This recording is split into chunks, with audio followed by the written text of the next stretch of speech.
नमस्कार दोस्तों, we will continue chatting with doctor Vinayak ji Govilkar. Last Sunday हमने देखा कि जो डिजिटल करेंसी के बारे में जो बजट में अनाउंसमेंट की गई थी उसके बारे में हमने सर से सुना.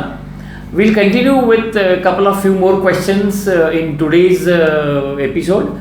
Probably this episode will be equally interesting for those who really want to understand the budget and its implication on banks and banking and what bankers should know.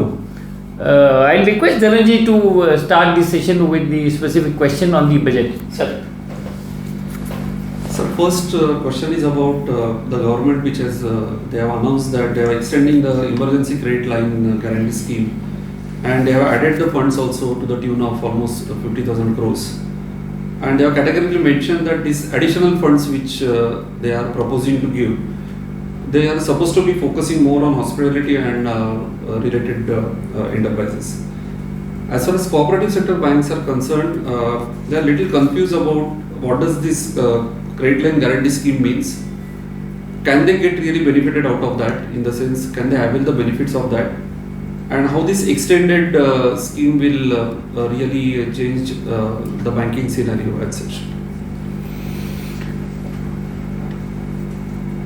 This is a specific provision or announcement in the budget, and probably all bankers know that because of COVID disturbances, few businesses, few industrial units, few traders, few service providers were affected on a very large scale, and their business volumes came down. For part of the year, the activities were almost stopped. On this background, in order to give boost to the industry and trade and service sector, government came out with a scheme, and that scheme is called as Emergency Credit Line Guarantee Scheme. This is in short the background of it. As the name indicates, it is emergency credit line. So this is a credit line, additional credit line, addition to the existing limits given to them. Maybe term loan, maybe a working capital, maybe fund based, maybe non-fund based. So this is additional credit line. And this additional credit line for overcoming the problems created temporarily, hence it is called as emergency. So it is emergency credit line. But how the banks can finance in such critical situation, when the organization is closed, when there is no production, when there are no activities, how the bank can take the risk of financing them? And unless these people get finance, how can they come up and how can they restart their activities? So this type of a block was created, and in order to come out of that, as a remedy, government said that the banks may give additional credit facility. The limit was given as 20% of the existing outstanding facility, like that. And with this additional facility, bank will get a guarantee from National Credit Guarantee Trustee Company. And that is to the extent of 100% of additional loan given. So in order to induce the banks, in order to ensure the banks that you give the loan, we are here. If the borrower does not pay, this guarantee company will pay you. In order to ensure the bank, this type of facility was created, and that has given results also, as we know.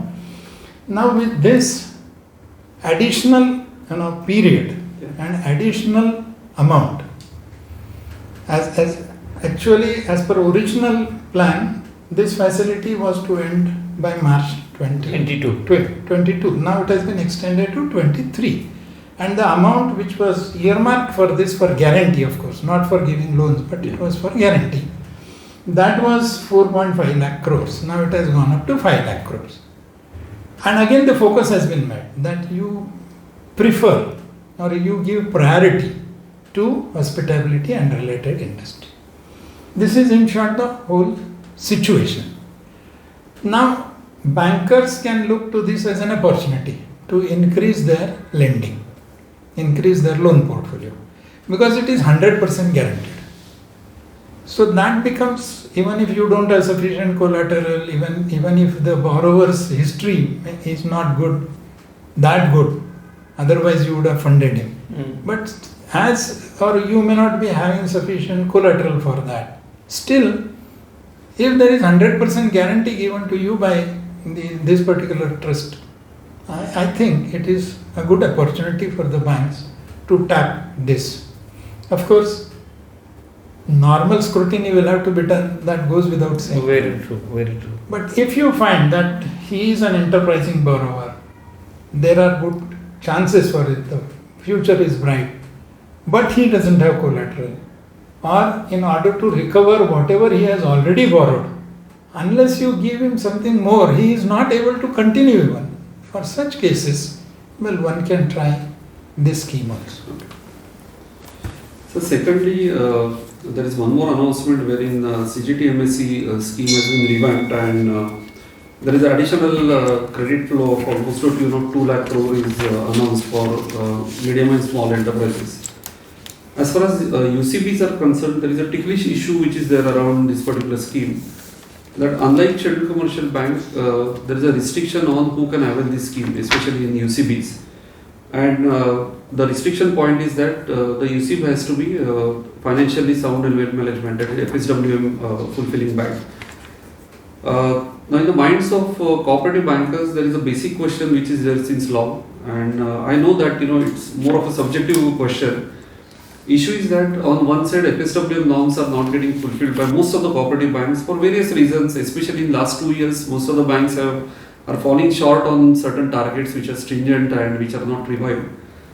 So on one hand, those restrictive criteria are there. On the other hand, RBI is pushing the cooperative sector banks to achieve target by 2024, whereby they have been kind of pushed to ensure that half of their portfolio has to be more focused on MSME sector.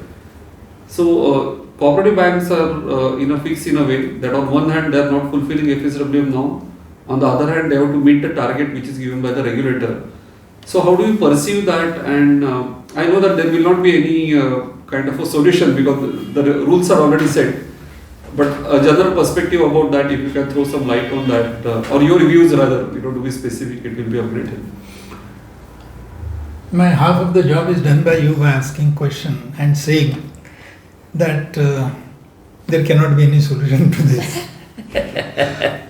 But still, as you said, I can express my views on that. Yeah.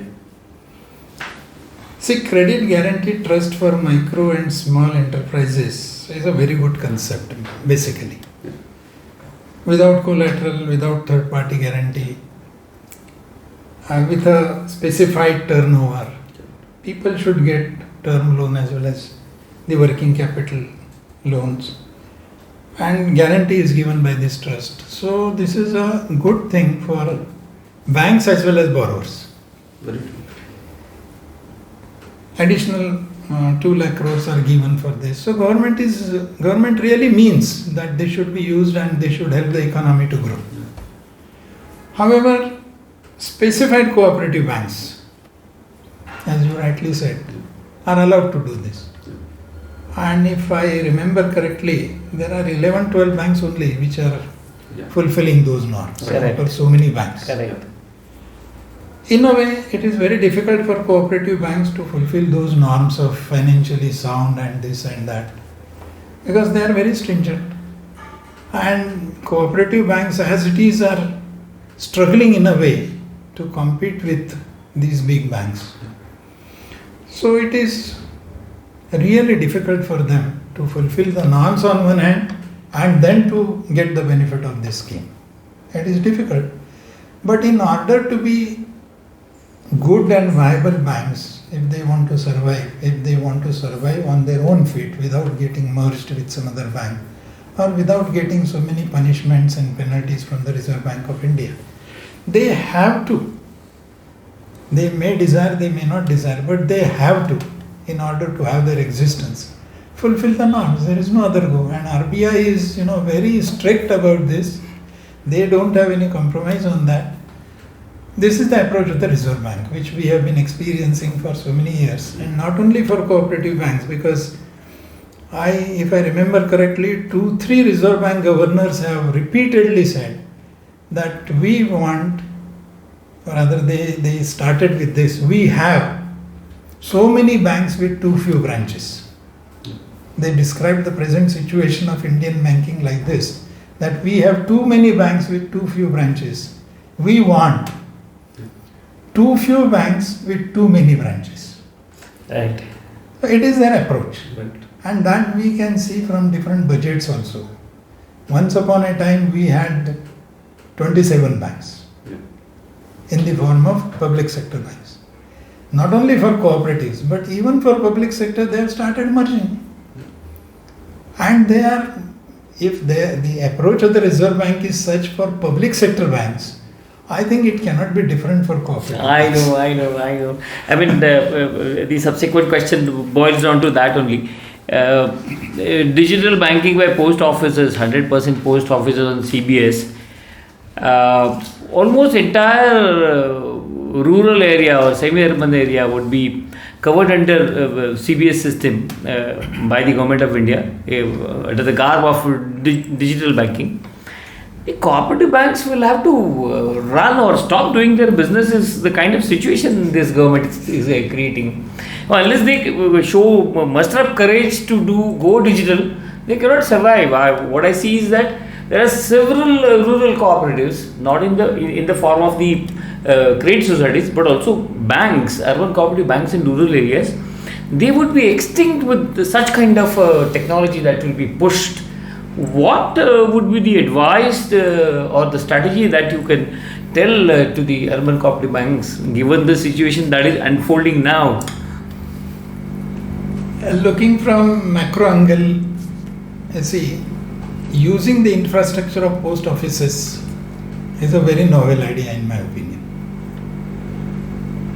For last 75 years, having different types of banks, and even after 91 opening the banking sector, our experience is the banks have not reached to remote areas to the extent required, because they have to have the structure, the facility. Structure means infrastructure in those areas, and that is on commercial terms that may not be viable for banks to go to the rural areas.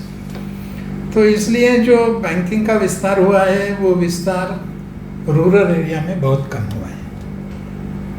In order to have financial inclusion with limited additional investment, ये तरीका जो सोचा है government ने, in my opinion, इसके लिए ताली बजानी होगी. There are 150,000 post offices spread all over India, in rural parts also. Rural में तो कभी कभी आप देखेंगे किसी के घर में ही पोस्ट ऑफिस है, लेकिन there is post office. Some activities are going on, some services are provided, some personnel is there, so that the infrastructure exists there. Bank is not there, but infrastructure is there. If that infrastructure is additionally used for banking activities, तो इनका capital cost बहुत कम हो जाएगा. हाँ, cost तो है, core banking का cost तो लगेगा, फिर भी बहुत सारी कॉस्ट, क्योंकि उधर एक फ्रेश ब्रांच ओपन करने के लिए जितनी कॉस्ट लगेगी उतनी तो कॉस्ट 100% लगने वाली नहीं है. तो looking from macro angle it's a very good decision. Now looking from bank's perspective, urban cooperative bank's perspective, yes, as you said, really it is a tough job to face. क्योंकि क्या होने वाला है, on one side you will not be having your existence there, and the customers, the account holders from there, they may be coming to you, not much in number, but few of them definitely are coming to you. Now what will happen if there is a post office there and with core banking service, with all facilities available for transferring the funds for ATM and all, probably they also may not be willing to come to your branches frequently or in big number. But financial inclusion will increase. So indirect benefit, well, banks can get. Directly their accounts may not go up, but indirectly the transactions will increase. Facilities, post office cannot give all facilities. Ultimately banks, whatever facilities banks are giving, probably all of them may not be given by post offices, at least immediately, because we know the quality of human resource there. They are not that computer literate. Forget about core banking. They are not computer literate even. So in that case, even if it is done, it will take some time, few years, sometimes few years, that they exactly implement it and they start giving services of banking there. So that's the hope urban cooperative banks could carry, that typically the government of India will take another couple of years. But then I see there is one more point which I would like to share with you, is that probably a tie-up of a different nature can be done by the urban cooperative banks which Certainly. are into the rural areas, so that Certainly. go hand in hand. Or as it is, the government of India is following a policy of public-private partnership, so this can be explored. And this is where the Federation and NAFCAP should take up the issue with them, is what I feel. Sir. There is one more announcement which is made about a proposal that scheduled commercial banks will set up 75 digital banking units in 75 districts. Is it a kind of a warning signal for the cooperative sector banks, wherein typically the cooperative sector are presumed to be strong at the official area? I'm again saying that it's a presumption. And once the digital banking units enter into at the district level, the spread of digital banking units is easier and faster, because it is not required to be manned by person. It's more technology driven thing. So is it a kind of a red flag or a signal for a cooperative sector banks in general to ensure that they are bracing up with the digital technology quickly before really scheduled commercial banks eat up their portfolio or their customer base? See, more details are not given in the budget.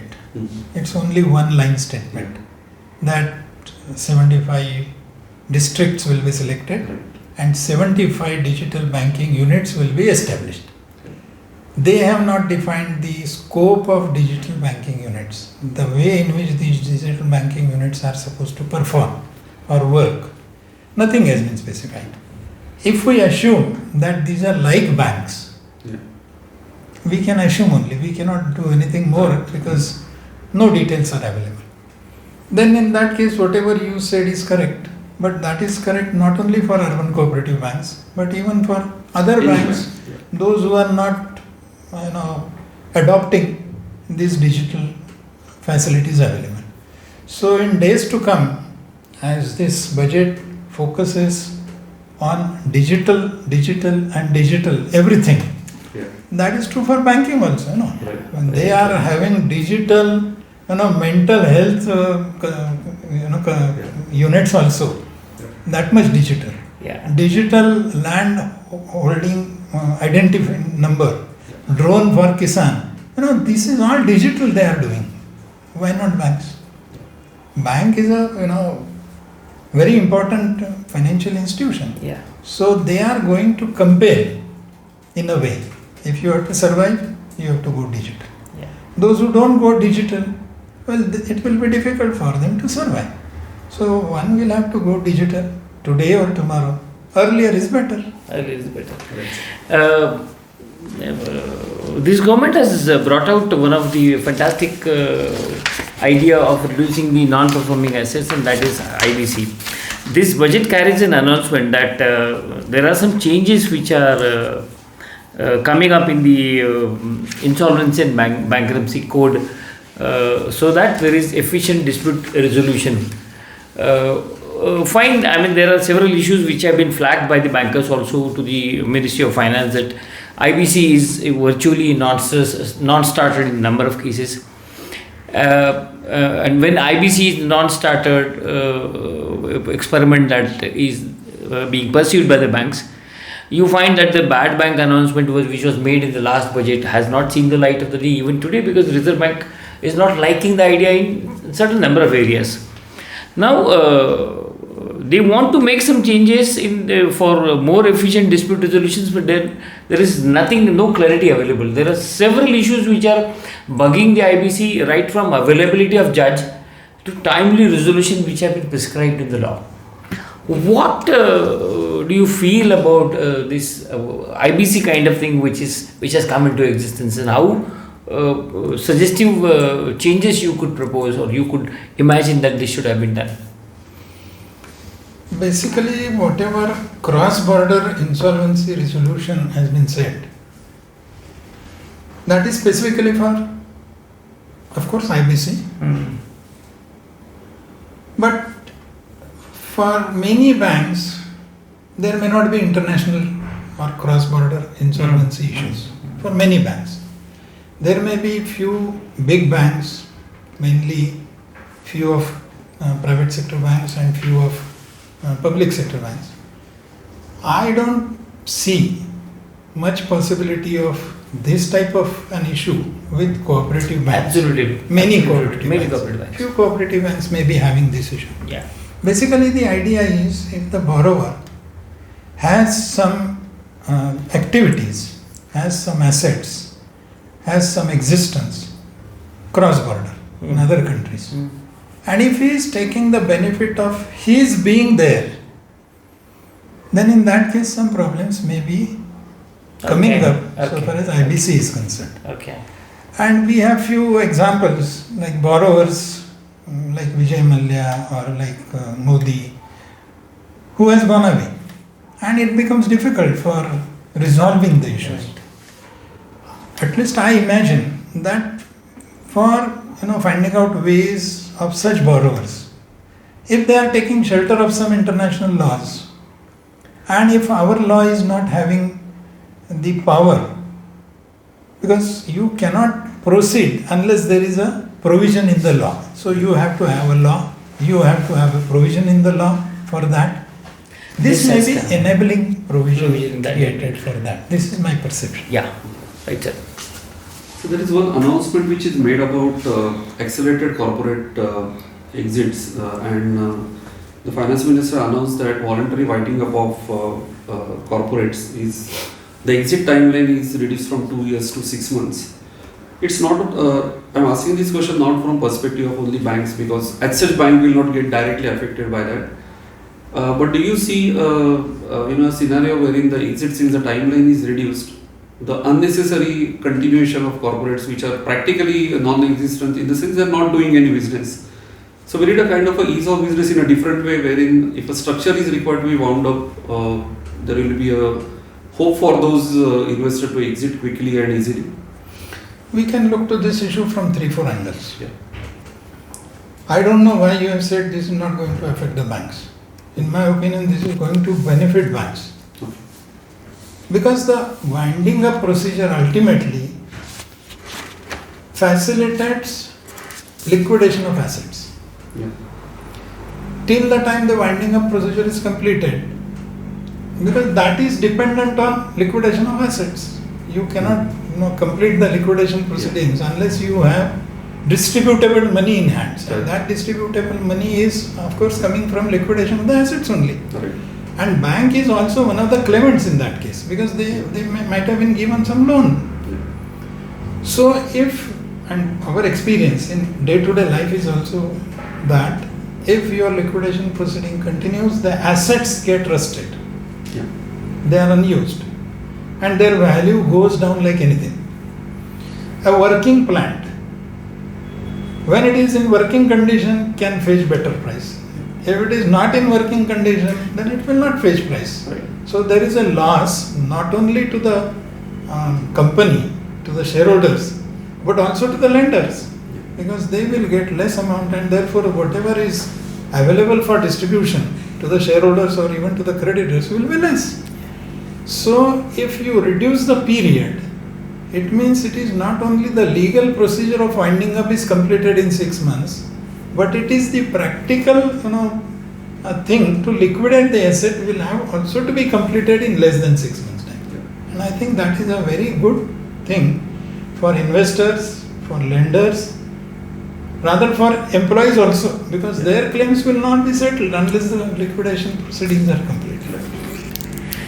So there are two questions not really linked with the urban cooperative banks, but then This budget did not mention anything about the privatization of public sector banks and the capitalization of the public sector banks. There is no reference in this budget. So, what's your take on this, both these questions, and how do you see these two questions? If you allow me, I will go to the history in 1 or 2 minutes. Yeah, absolutely no, sir. You are most welcome. Now you have used the word public sector bank, and we all know that earlier it was called as nationalized bank. Right. There is a difference in the two also. 69 we nationalized 14 banks, and nationalization means 100% ownership with the government, which is not so for public sector bank. Then again 80 we nationalized 6 more banks, that came to 20, plus SBI subsidiaries 27, and 6 subsidiaries, and 1 more bank that came, Bharatiya Mahila Bank. So there were in all 27 banks. And then from 2008, the process of merger started. Of course, in 93, New Bank of India was merged with Punjab National Bank. So that reduced one number by 1, and ultimately there were 27. And 2008, SBI, 2 subsidiaries were merged. Then again, 5 were merged. Then 2018, Vijaya Bank was merged. 2019, Oriental Bank was merged. Syndicate Bank was merged. Andhra and Corporation banks were merged. Allahabad Bank was merged. And ultimately now there are 12 banks which we can call as public sector banks. Very true. So this is the procedure. Government, as I said few minutes before, wants less number of banks. But those banks should be strong, financially viable. Hence, government has been putting money under different names. In the budget 21-22, there was again an announcement of merger of 2 banks. So, the approach of the government is to make viable few banks, public sector banks. And government is thinking of even reducing the holding to the extent of less than 50%. This is the whole idea of the government. So from nationalization to, in a way, denationalization. This is the process going on. And government is pumping money. But if you see last year, 21-22, public sector banks could raise 58,700 crores of rupees from equity and Tier 1 and Tier 2 bonds. So public sector banks on their own could raise so much of money from the market. That is one thing which we have to note. Secondly, there was capital infusion of 20,000 crores in financial year 22 by the government. And thirdly, many banks have shown improvement in their profitability in the last year.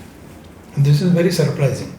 On one side we say that activities were standstill and there was lockdown and people were not repaying the loans. On one side we say this. But if we see the balance sheets, well, we find that there is some improvement in the profitability also. These are the 3 reasons. Number 1, the banks could collect money raise money from the market as capital or Tier 1, Tier 2 bonds. Number 2 is government has pumped in 20,000 crores last year. And number 3 is the banks are showing improvement in the profitability. Probably in this budget, no pumping of money has been suggested. Therefore it has been avoided. That has been avoided. Yeah. This is, I think, is the situation now of public sector. But government is going to consolidate. Government is going to limit the number of the banks, public sector banks, and probably will even come down less than 50% in ownership. Okay. This is what I perceive. Yeah, right, sir. So one more thing which was witnessed after the budget was presented, or at the time of budget which was getting presented, that the Indian bond yield suddenly surged up and it touched to a level of 6.90% on 2 counts actually. One is that there was a rapid sell-off, and second thing was that in budget it was announced that they are going to increase the borrowings in the next fiscal year. It has an adverse impact on treasuries of almost all the banks. There is no exception to that. That as soon as the yields are hitting on the higher side, there is a pressure on price of those G-Sec securities, and in a way the banks are getting hit badly with the increased provision requirement of IDR, that is investment depreciation reserve. The MPC review is scheduled on 9th February, and the only ray of hope for the bank is that maybe in that review there might be some kind of softening or reduction in the yield, which are hit badly at 6.90%. So do you see any ray of hope, or it's more of just a guesswork and wishful thinking which you perceive? I think the whole situation is not only domestic. It has implications of international monetary market also. And we find that in many countries the situation is not good. Inflation is up. There has been easing of monetary policy for long.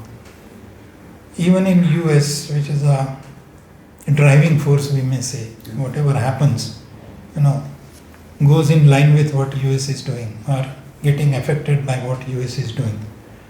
And there are chances that in near future, probably Fed will increase the interest rates.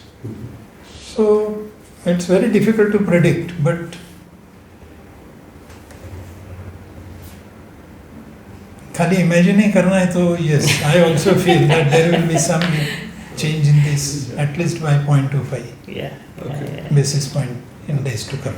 Yeah. But this is simply a wild guess. It's a wishful thinking. That is more It has no base at all, because just like share market, it goes up. It goes up and then people start saying that this has gone up because of these reasons. And tomorrow it falls. And we see next day, they try to justify this, giving some other reasons. So in one day, this much of change, like 1700 was the fall in the market a few days before.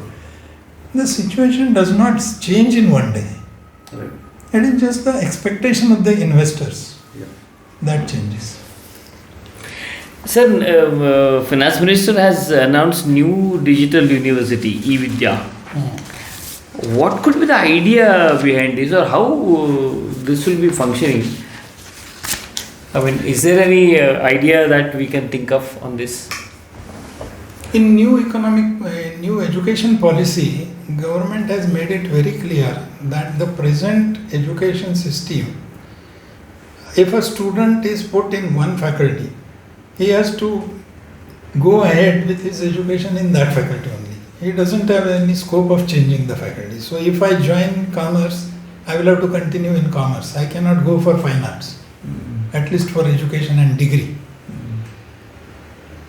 And normally it happens that a student of 15, 16 years of age, it becomes very difficult for him to select the side or the branch. And there is no such provision in present education system that after 25 years of my age, I decide to go for this, which is not my original branch. Probably this digital university may provide this type of option, probably, I don't know. Secondly, such options are given in Western universities. There is no restriction of your basic qualification. If those universities are allowed to come in India in gift, they have opened the gift for such universities to come. So these universities will also provide some sort of flexibility, I may say, for getting the education. E-university may be the Indian university probably giving this flexibility, and without physical attendance, even those who are working and want to improve, they can, like open universities. But we know, it is not good to speak in public, but we know the difference in our normal universities and the open universities. So far as their contents, quality, examination and all that. This e-university probably may provide an opportunity to those who want to learn more, get different type of education, maybe skill education, maybe education in different branch. Well, that may be possible. with this, with less cost, with no time constraint, Okay. with no place constraint. Okay. Now, if I am staying in Nasik, well, I will have to enroll myself in Pune University only. This is place constraint. Cost may be a constraint, and time may be a constraint, branch may be a constraint. All these constraints may go probably with this e-university. Yeah. See, there is one more question all bankers would like to know. Of course, there's nothing to do with banking. Sir ये income tax में जो media hype बनाया था, relief देंगे, ये करेंगे, वो करेंगे, कुछ भी नहीं दिया है. तो हम जो नौकरी करने वाले बंदे कुछ ना कुछ सोचते हैं, तो क्या इंटरप्रिटेशन आप करोगे कि अब हमें कोई रिलीफ नहीं मिला है, और मीडिया ने तो इतना हाइप बनाया था कि ETC बढ़ जाएगा, ये बढ़ जाएगा, वो बढ़ जाएगा, भगवान जाने. But then, what is your take on this? Why they have not tinkered with the tax rates? It can be looked from two angles. First angle is the taxpayer's angle, and second angle is the economy's angle. From taxpayer's angle, this is true, that no relief has been given, no concession has been given, exemption limit has not gone up, the slabs have not been widened, the rates have not come down, the deductions and exemptions are not increased, therefore they are unhappy with this. That is very correct, nothing wrong in this. But if you look from economy's point of view, you will realize, on one side we say that the economy must get pushed. Because of this COVID, everything is affected adversely, and government must spend. This is one side.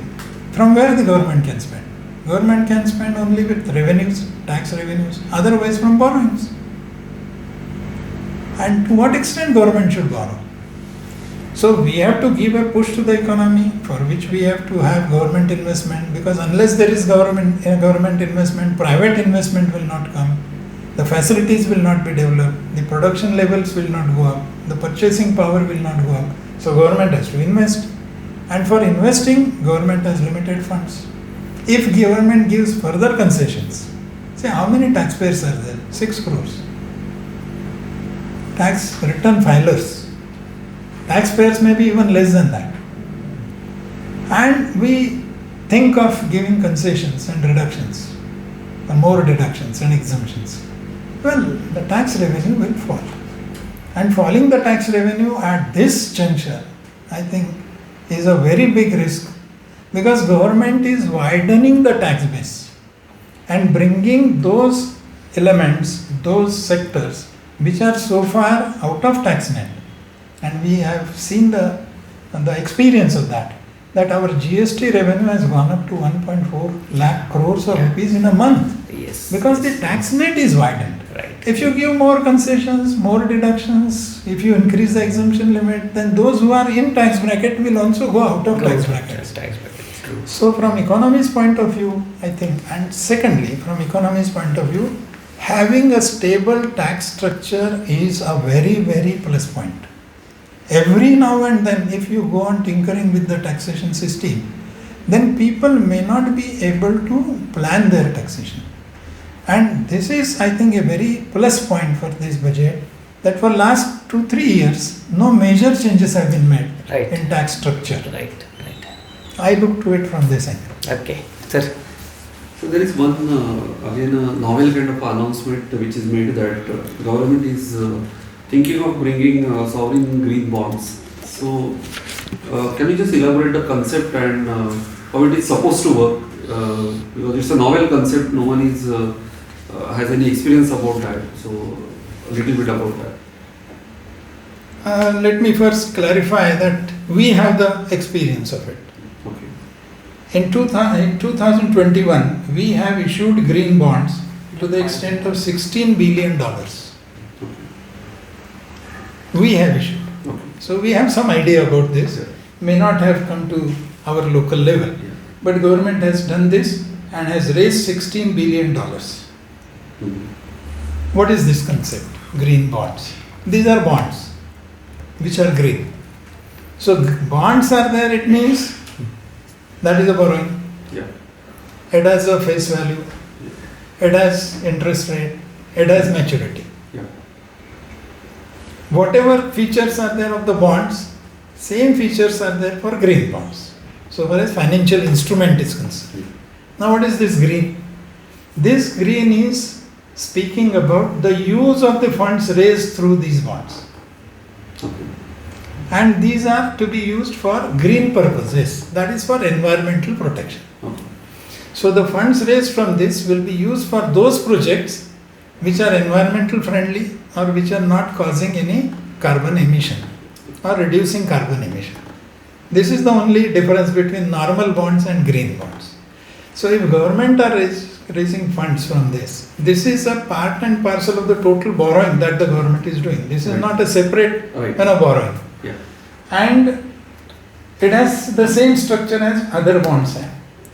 So government is going to make use of the funds of this for those projects, of course public sector projects, where there is a possibility of having green requirement, reducing carbon efficiency or starting those projects which will be helpful to the environment. Then why this is done separately? This is separately done for creating an atmosphere in the country that yes, there is a market for such types of bonds also internationally. So that private sector companies can also come forward and issue such green bonds which may be subscribed in the international market. Okay. Unless government takes an initiative and proves that yes, green bond is an acceptable concept, it's a special thing for which investors are willing to invest. Private sectors will not come. So this could be developing a market for green bonds, and that will help private sector also. Having listened to you for almost 80 minutes, with the budget proposal, the bankers would like to understand whether there are any chances that the credit demand in the economy will go up. What is your view or imagination, whatever, or in which particular sector there will be a demand is a question which where the banks can form their own strategies to concentrate on those sectors. I think once you understand the provisions of the budget, it is not very difficult to conclude that purchasing power is going to increase. 7.5 lakh crores of rupees allocated for infrastructure, plus whatever grants and loans central government is going to give to state governments. If we add that for capital expenditure, if we add these two, 7.5 plus this, that comes to almost 10,68,000 crores. This is the investment that the government is doing. It is saying that we will construct road, we will have ports, like that. But when government is spending on this, needless to say that this money will go to the people. Okay. So 10.68 lakh crores, if go to the people, maybe in the form of material, maybe in the form of labor cost, well, purchasing power of the people is going to increase. And therefore demand is bound to go up. Like for construction of the roads, you need cement, you need asphalt, you need labor. So all of them will start getting demand. And that will, put forward. Cement companies, if they get orders, then they will start manufacturing. If they start manufacturing, they will need raw material, they will need labor, they will need machinery. So that demand will go on shifting from one place to another place, and that will definitely create a chain for demand. Demand will go up, I am sure. And this demand is only because of increase in the purchasing power. So there is a good chance of growth in credit. Yes. And when government is spending 10.68 lakh crores, it goes without saying that private sector will also have to come forward. Multiplier effect will come up. Yes. So Dhananjay, you can ask the questions which you want to, because my questions are over. There is one more question which he has already answered. Yeah. So one big relief to me that your questions are over. So just few generic questions, actually, not really pointing for any budget or budgetary provision or something. In the last year budget, there was a kind of an announcement which was made that now the ITRs will be pre-filled and the SSE is not really required to go through the pains of compilation of ITR returns and everything. Somehow in this budget, there is no further say about that. So one way to look at that is the promise is already fulfilled, and the other way to look at that is it's still the process is going on, so there is nothing to add up in that particular scenario.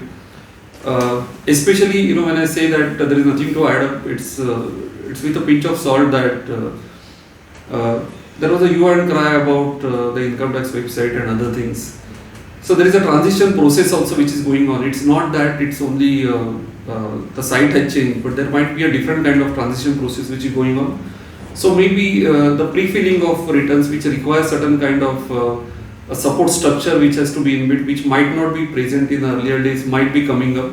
But how do you see that? Because there is a sudden silence about that kind of a ease of filing of return announcement which was done in earlier budget. Government has this in mind, and government is going to do this. But in the last year, as we have experienced, there is some problem with some company which has been given this task, and the matter is being sorted. But if you notice that there is one more feature that has come on the income tax side, that is AIS, Annual Information System. Earlier it was only 26 As. So transactions relating to your tax matters only were available on 26 As. Now all financial transactions are coming under AIS. This change has taken place. Yeah. So some steps have been taken. Some addition has been made, and that is all inclusive, it seems. That annual information statement, one cannot say that it is with so many drawbacks or limitations. Well, it may need some refinement in days to come, but some steps have been taken. Process has started. Yes, some steps have been taken to identify your transactions and then to put it on the site. Right. And this year probably you might have seen, as you are a chartered accountant, that many investors in mutual funds, particularly, just for sake of example, their investment advisor says that now this value of this unit has gone up. Let us switch from this unit to this unit. Right. And they have done it. Yeah. When that SSE comes to you for filing the return, and if you say that you have earned profit on this, he says, no, I have not earned profit. Yeah. See my passbook, there is no credit of this. Right. He doesn't understand that I have sold these units and I have invested in different units. Because the advisor says that your investment is switched from this to that, and no cash transaction has taken place for him in his bank account. Yeah. But there is a profit, and that profit otherwise would not have been shown, probably. Yeah. Because he is not aware that he has earned profit. Yeah. He will never advise it. He will simply give a list that this is my investment list. That would have been over. But now, in your AIS, it shows that you have sold so and so, you have earned so much of profit, and you have invested in this. This is coming under TaxNet now. Right. So some change has taken place, it is in process, and I think the chill with the spirit with which the government is going in this direction, because many much amount of income is beyond the TaxNet. If that comes in TaxNet, well, there is no need of increasing the tax slabs and rates, like GST as we have experienced. If the things come in TaxNet, well, with limited rate of taxes, you will be able to collect sufficient revenue. That is the ultimate goal, and that is a good goal. Some technical problems are there, and I think government can pursue it. That's the only thing which the government has done, and I am hopeful that in a year or so, a foolproof AIS will come, That may be the first step. And once your AIS comes, then probably pre-filled returns. It could be the next step.